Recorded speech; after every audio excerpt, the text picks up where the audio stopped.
But in order to collaborate, we really need to build relationships. They are key. And in order to build a relationship, kids need to trust not only you as the teacher, but they also need to be able to trust each other. And we know that when children feel happy and safe at school, they're willing to work harder. And student-led classrooms really are only effective and can really only work if students do feel safe, appreciated, valued, and connected to their teacher and classmates. So we talk a lot about our classroom being a family. And I feel like it's really important to show them that I care not only by talking to them like inside the classroom about, their learning and things, but it's also really important to talk to them about what they're doing outside the classroom. Really taking an interest in what their passions are, going to their games and their programs and their recitals whenever I can or time allows. Another way for kids to feel safe is to establish some rituals and routines. So routines are things that happen, like you might have gym and library 3 days a week, Monday, Tuesday, Friday. But the things that happen in gym, music, library change. But there are rituals. Rituals are the things in your classrooms that happen at the same time every day, and they never change. And the way you do them never changes. The content is always the same. The ritual in our classroom would be when they come in the morning. They know that they're greeted at the door. They hang up their backpack, they choose their lunch, and then they wait for Matthew to announce the pledge so we can start our day. That never changes. Every day, same time. It's also the same when we're lining up to leave at the end of the day or we're lining up for specials. They know that we take a few minutes, we clean up our classroom, we put everything away, we stay organized, and then we line up. We also know that when we come to a mini lesson, there's rituals. When we come to our writing mini lesson, we come with our closed Chromebook. When we come to our reading mini lesson, we bring our reading bin, our notebooks, our pencils, and the books that we're reading. We know that when we're coming for math, they bring their closed Chromebook, their blue folder with their notebook, their math journals, their highlighters, or pencils. They know. Those are things that happen every single day at the same time. Another ritual we have is transition. So whenever we're transitioning to a new subject or something new that we're learning, I will let them know what's coming up next, and I play music for 1 minute, and they know they have 1 minute to transition, to put their things away and to get ready for the next mini lesson. So routines and rituals not only help kids feel safe, but they also help your transitions really go smooth and quick, right? Another ritual we have is something called morning meetings. Morning meetings is a component of a responsive classroom. There's a book called the Morning Meeting Book. It's phenomenal. It's full of ideas. If you're interested in this, I would suggest picking up the book and reading it. I also think it's floating around the district, so you could probably get one for free somewhere too. But morning meetings consist of 4 parts. So you start with a greeting. Everybody sits in a large circle, and each student is greeted by another student. So it might be we have a ball and we might bounce past to another student and we might say good morning to them. That person would bounce past to another person. There are tons of activities you can use for greeting. My class's favorite is the spider web. It's where you roll the yarn. They also like to pass the energy stick.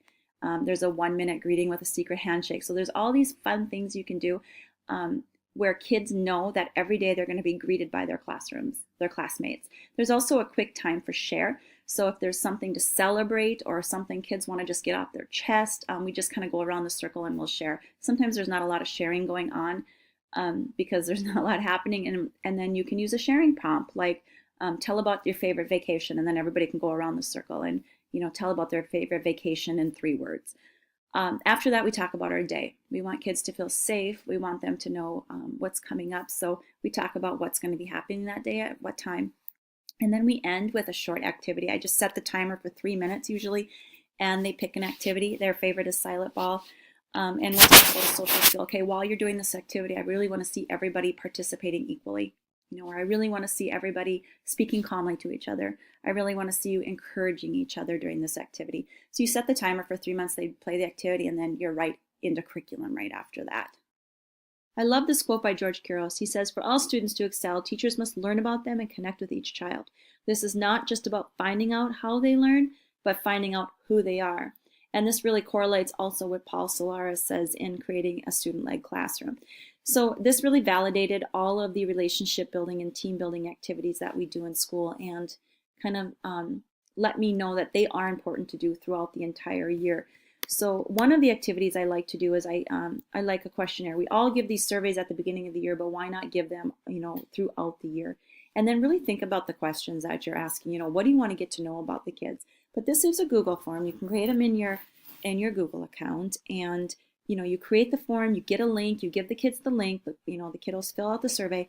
And then what's beautiful is all of the responses come back on this awesome spreadsheet. So now you have everybody's responses in one place. And then you can go through and start, color coding things that you probably need to pay attention to. So like for this one, what are you good at? This little gal says she's good at dance, and that, her other teachers have come to her dance recitals. I know that's going to be important to her that I make it to one of her dance recitals. This one right up here is, it's alarming to me. He's not a fan of reading. So, he's one I'm going to have to work on building confidence in reading.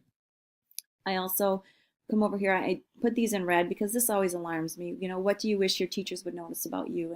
And they said nothing. So it makes me wonder, why do you want to be invisible? Why do you want to not be noticed? Is it a confidence, problem? Do you not feel valued in school? Is it apathy? So those are some things I'm going to kind of investigate and learn about a little more. I like this. I work best in a classroom or with a teacher that is, and so many of them say nice and kind, quiet, so that's going to help me understand what they need me to be this year to be a good teacher. Another thing I do is something called the marble theory, and this is Paul Solaris's idea. And basically what it is the kids get 10 marbles and they get 5 plastic or Dixie cups. And on their cups, they write down categories that are important to them. And I always make them write school, and then they can pick the 5 other categories. So they might pick family, friends, hockey, reading, whatever they like to do, skating. And then they have to divide their marbles up by priority. So they have to put the most marbles in the cup that is a priority to them. And, some kids might put most of their marbles in friends, some might put them in hockey, some might put them in family, some might put them in reading in school. And so we kind of go around the circle and we talk about, what is a priority to us and why we chose that. But then we also use it throughout the year, when things come up, when there's a big dance recital happening, a lot of their marbles will be in the dance cup. So what's going to happen? Less marbles will go into the school cup, into the friend cup, and we talk about that's okay, and that we need to have a balanced life, and it's important that our marbles are not always in the same cup, that we're paying attention, because in order to live a happy life we do need to be balanced, and this is a beautiful visual activity for that. We also do the multiple intelligence. There's a lot of information on this online if you haven't heard about the multiple intelligences before, but it's just there are different kinds of smarts. There's a visual smart, math smart, nature smart, interpersonal, intrapersonal, mathematical smart, body smart, verbal smart. So the kids can take this online multiple intelligence test, and then it analyzes their answers and gives them this great synopsis of what they answered. And after they take that, then we put our name on a sticky note and we mark, the 2 hot top ones. And then the kids talk about, we kind of take a look and we're like, look at all these kids, who have interpersonal skills, look at all of the kids who have mathematical strengths. Look at all the kids who feel like they're nature smart. And we talk about body smart. And just looking at this at the beginning of the year, I can tell I'm going to have a really active class. And I have had a really active class. And talk about in math, there was not a lot of confidence in math this year. And so knowing that, I spent a lot of time at the beginning of the year working on confidence in math. So you can use this to kind of get to know your kids and do some relationship building activities that help kids feel safe and trusted. Then I had them, just go to their blog and kind of write a little reflection on what their smart is. And then you can do this a couple times a year, and it's kind of interesting how things will change, and it's kind of fun. The other thing I do is I read this book. It's a very old book from like the 1950s or 60s. It's called The Important Book, and it just talks about why an apple is important. And so then I have them create a project that tells me why they're important and post it to their blog. So you can check them out at this bit.ly if you'd like to go back and check those out there on their blog. But they'll make a little video telling you what's important to them. And then we watch those as a class and we kind of get to know each other. But it's a really super fun activity to do.